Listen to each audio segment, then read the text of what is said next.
Are you tired of wondering where your money goes each month? You're not alone. I've been there too.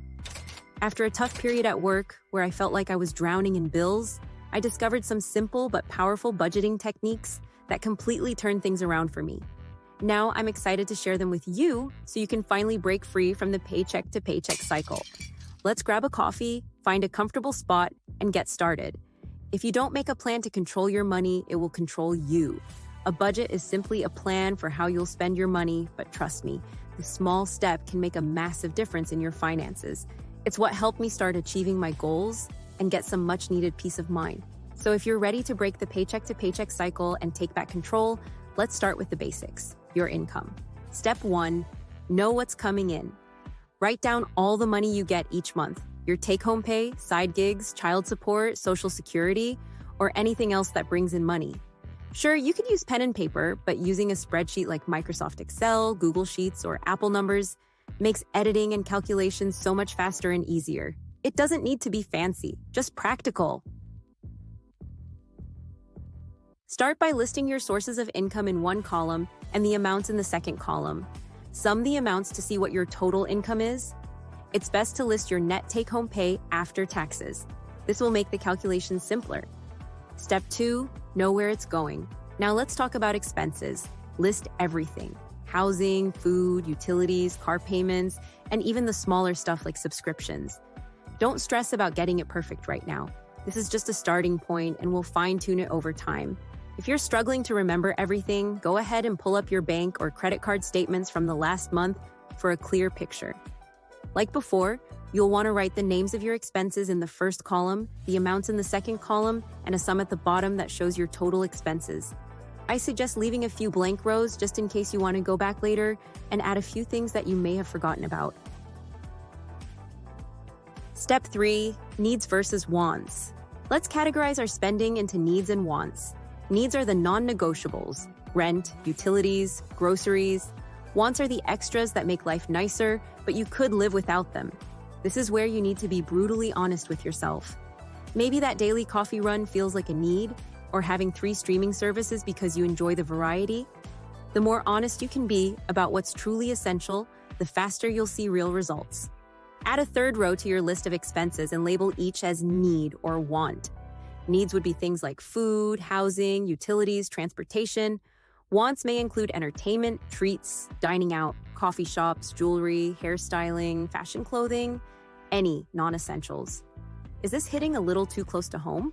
Well, suck it up, Buttercup, because if you want results, you need to make some changes. Step 4, set spending limits. Now it's time to set spending limits. Start with your income, subtract your fixed expenses, and see what's left. Many people are surprised to see they have more left over than they realized. Now that you know how much you should have left over, we can start working on how to keep that money at the end of the month to put towards savings, investments, and other goals. There are a number of fantastic apps available that can make it super simple to track your spending and see where the money is going each month. Monarch, Copilot, Quicken, NerdWallet, YNAB, and EveryDollar are some popular ones that you may want to try. These apps will help you identify what things that you're spending money on that were not on your original planned budget. Step 5, make adjustments. After the first month, adjust. Maybe you spent more than expected on groceries or you forgot an annual bill. That's okay. It's completely normal to make tweaks to the budget as needed until it reflects real life. Keep refining it until it fits. While you're making these adjustments, reflect on what your goals are and what areas you're willing to cut back on, in order to be able to put more towards the higher priority goals. Take a close look at each category, even the ones considered to be necessities, and see if there are opportunities to improve it further.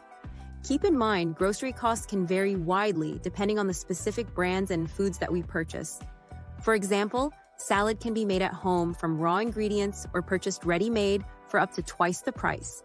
Whole chicken can often be purchased for half the cost of boneless, skinless chicken, and just requires a little more time and effort to prepare.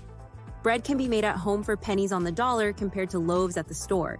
If you'd like me to make a video on cooking skills, please let me know in the comments.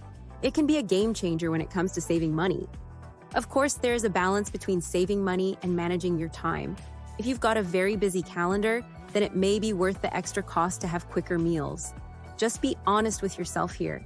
If you're spending that extra money to save time and then using that extra time to scroll social media, play games, and watch videos, then you could consider spending more time cooking, which will allow you to cut back on your grocery expenses. Step 6, automate and simplify.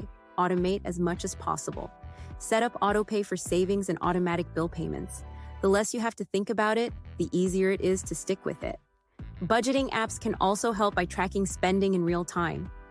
As a general rule of thumb, you want to make good habits, such as saving and investing, easier to do by automating and make the bad habits, such as reckless spending, more difficult to do.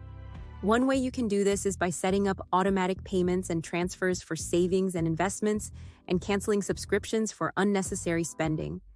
Another method is to keep the bulk of your money in a savings account and only leave the bare minimum in checking to pay bills.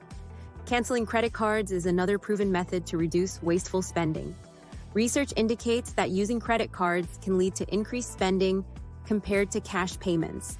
A notable study by MIT Sloan School of Management, titled Neural Mechanisms of Credit Card Spending, utilized functional MRI scans to observe participants' brain activity during purchases made with credit cards versus cash.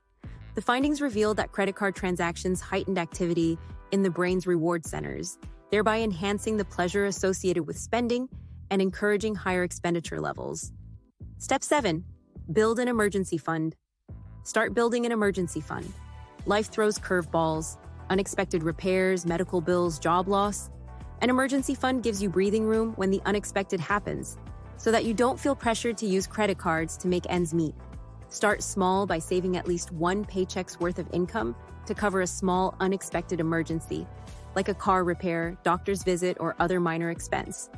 You'll find that having even this small savings balance will greatly relieve stress and provide peace of mind knowing that most minor expenses are covered by this financial buffer. Over time, try to work your way up to having 3 to 6 months worth of savings to cover bigger events such as the loss of a job, major medical expense, or repairs on the car or home. Step 8, budget for fun. Don't forget to budget for fun too. Deprivation leads to burnout. Set aside some money for the things you love, going out, buying something special, taking a trip. The key is to plan for it so you can enjoy the moment guilt-free.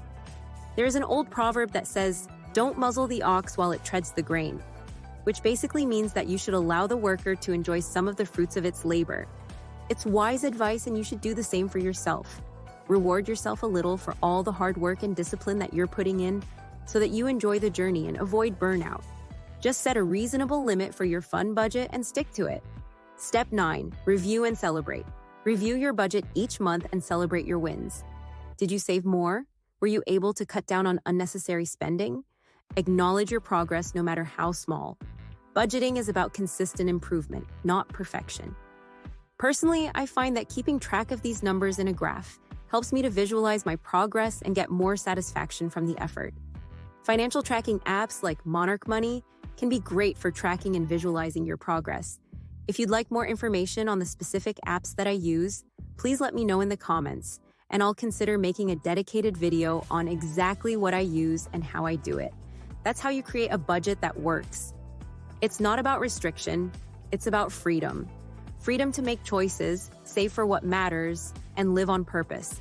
Something my friend told me one time that really stuck with me is that learning to say no to unnecessary expenses now allows you to be able to say yes to more of the things that are important to you in the long run. If this video has been a help to you, I would really appreciate a like and subscribe to let me know that you're interested in seeing even more tips on taking control of your life. Share your budgeting wins in the comments. I'd love to hear from you. Thanks for watching Life on Purpose. Until next time, keep living intentionally,